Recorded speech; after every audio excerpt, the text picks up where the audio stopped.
The man who spearheaded the Brexit movement is laying down a gauntlet to British Prime Minister Theresa May over her plan for a so-called soft Brexit. In fact, Nigel Farage threatening to return as the leader of the Independence Party unless Brexit is put back on track. And the man himself joins us, Fox News contributor Nigel Farage, via the telephone. Sir, thanks for joining us. Good evening. I know it's been a crazy, hectic day for you.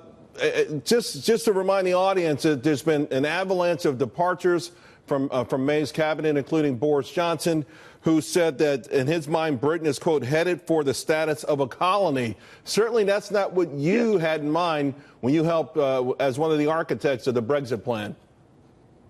No, that's right. I mean, look, I spent 25 years trying to promote the argument that the European Union was a globalist project that would take away our liberty, our freedoms, our democracy, and that's exactly what it did. And I forced it. I led a rebellion in British politics, unlike anything seen in modern times.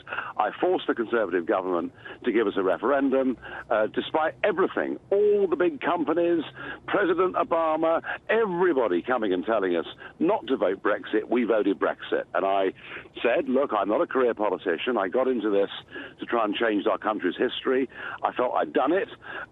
And now, Mrs. May, our Prime Minister, presented a plan to her own cabinet last Friday that, frankly, would do nothing less than betray everything the country had voted for.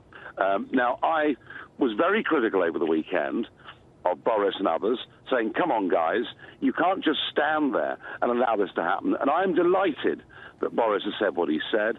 And now, I think what is vital for Brexit to happen and for the UK to regain its independence as a nation and to be able to sign a free trade deal with America and our other friends in the world is Mrs. May has to go. So for the audience, 48 Conservative members of Parliament would have to all agree on this vote of confidence for May.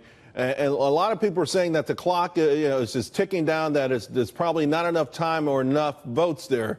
Are they wrong again? Well, let's see. Commentators are usually wrong in my experience of life. I think, rather like polling companies, they're always wrong, aren't they? I mean, do you remember it was a 98.1% chance on Huffington Post of Hillary winning the election? So, hey, let's not take this stuff too seriously. I hope and believe that 48 Conservative MPs will say, let's have a vote of confidence, and that vote of confidence, I hope, is big enough. What I know in my heart is that if this woman stays as Prime Minister, we will not get control back of our borders, our laws, our courts, and our money. It'll be a fudge and a compromise, and will leave us in a very bad place. I want us to be independent. I want us to be free. And I particularly place emphasis on the relationship with America. Right. I think because of our shared culture, listen, we have different accents, but hey, we've got an awful lot in common. And I think that a trade deal between the UK and the US could be something in the years to come that is great for both of us.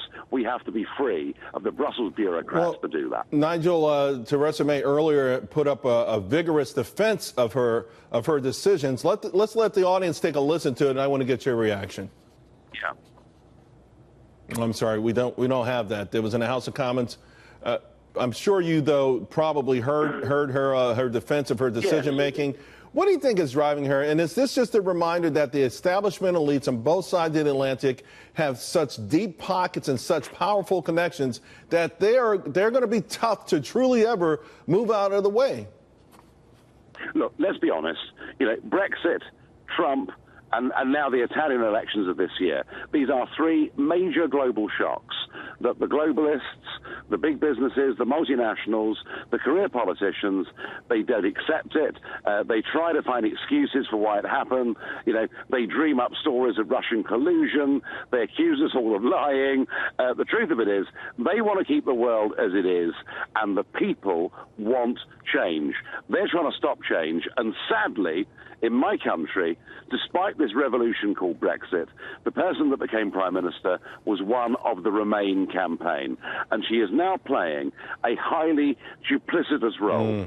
That clip that you couldn't play is where she still says we will take back control of our laws, our borders, and our money, right, when actually when actually she sold those things down the river. It is an absolute disgrace. And Nigel, you know something? We are angry. Nigel, we got to leave it there. I love your passion, and I want you to keep up the fight. Again, it's a big one on both sides of the Atlantic.